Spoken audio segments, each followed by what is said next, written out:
Okay, ma'am, please introduce yourself. I'm Samantha Dilenida, student from Philippine Christian University. So, thank you for the opportunity na ma-interview kita, ma'am, about sa activity na aking ginagawa. So, I just want to know your opinion, ma'am, about sa aking tanong. Mahalaga pa bang pag-aralan ang mga gawain at buhay ni Rizal sa panahon ngayon?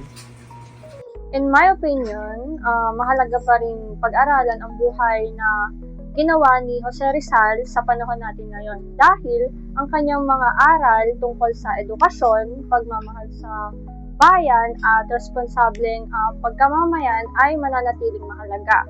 So, sa harap ng mga hamon tulad ng maling impormasyon at mga suliraning panlipunan, nagsisilbing gabay ang kanyang prinsipyo upang maging mulat, kritikal at makabansang mamamayan. Please introduce yourself, ma'am. I'm Cassandra M. Hayag from Cavite State University. Mahalaga pa bang pag-aralan ang buhay at gawain ni Rizal sa panahon ngayon? Para sa akin, mahalaga pa din na pag-aralan natin ang buhay at mga nagawa ni Rizal dahil kaugnay pa rin sa atin ang kanyang mga nagawa. Madami tayong matututunan sa mga nagawa ni Rizal tulad ng pagpapahalaga natin sa ating edukasyon. Ang pag-aaral sa buhay ni Rizal ay hindi lamang tungkol sa nakaraan.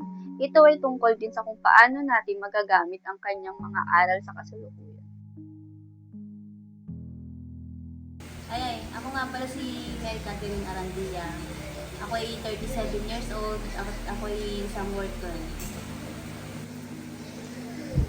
Sa palagay mo, mahalaga pa bang pag-aralan ang buhay at mga nagawa ni Jose Rizal sa panahon ngayon? Sa palagay ko naman, oo. Mahalaga pa rin ang pag-aralan ng buhay at mga ginawa ni Jose Rizal sa panahon ngayon. Dahil sa kanyang mga pagmamahal sa bayan, edukasyon, at pagsulong ng pagbabago, maaari siyang maging inspirasyon sa mga kabataan na maging responsable,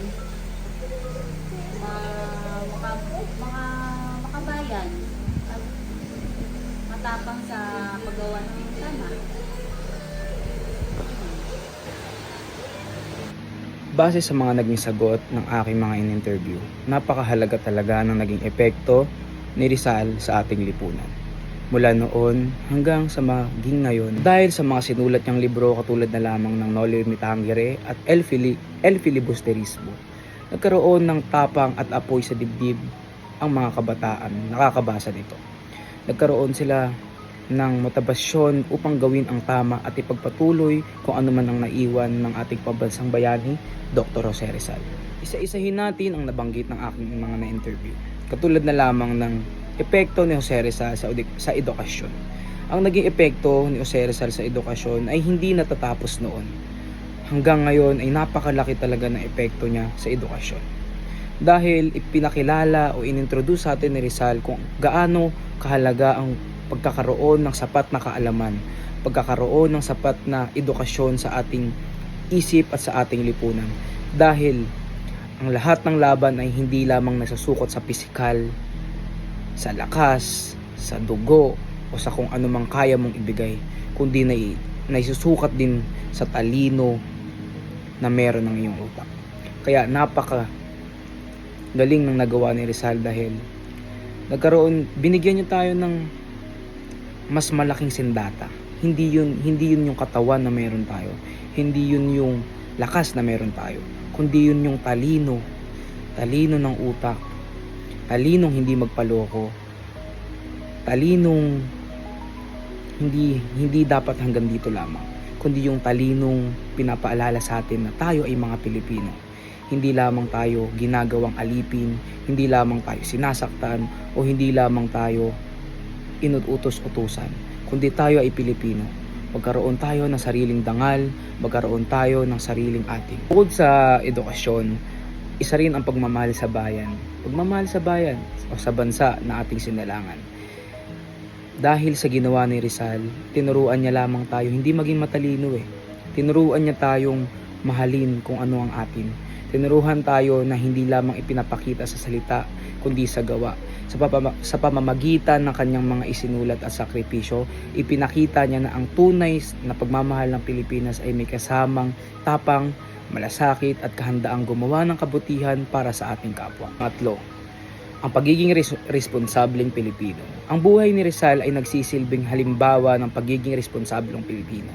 Bakit? Kasi kung iisipin nyo, ang daming kayang gawin ni Rizal. Siya ay matalino, siya ay nakapagtapos sa mga mahal na paaralan, hindi lang dito sa Pilipinas kundi sa labas ng Pilipinas. Pero mas pinili niyang iligtas o gamitin yung talino niya sa tamang direksyon o sa tamang pamamaraan. Ipinakita niya na ang bawat isa ay may tungkulin sa lipunan, ang paggamit ng sariling kakayahan ng tama, paggalang sa kapwa, pagsunod sa mga mabuting prinsipyo at pakikilahok sa mga bagay na makakatulong sa bansa. At yung ginawa niyang pagbulgar sa mga kasamaan ng simbahang Katolika, El filibusterismo, Noli me tangere, sa paggawa niya palang i-expose yung mga nalalaman niya. Yun ay nagre-refleksyon ng pagiging responsableng Pilipino ni Jose Rizal. At sa huli at kabuuhan, ang buhay at mga ginawa ni Rizal ay hindi lamang bahagi ng ating kasaysayan. Patuloy itong nagsisilbing gabay sa ating edukasyon, pagmamahal sa bayan at pagiging responsableng Pilipino. Sa panahon ngayon, ang pinakamagandang paraan upang pangaralan ang kanyang pamana ay isabuhay ang mga pagpapahalaga kanyang ipinaglaban. Ang dami nang nagugutom, ang dami nang namamatay.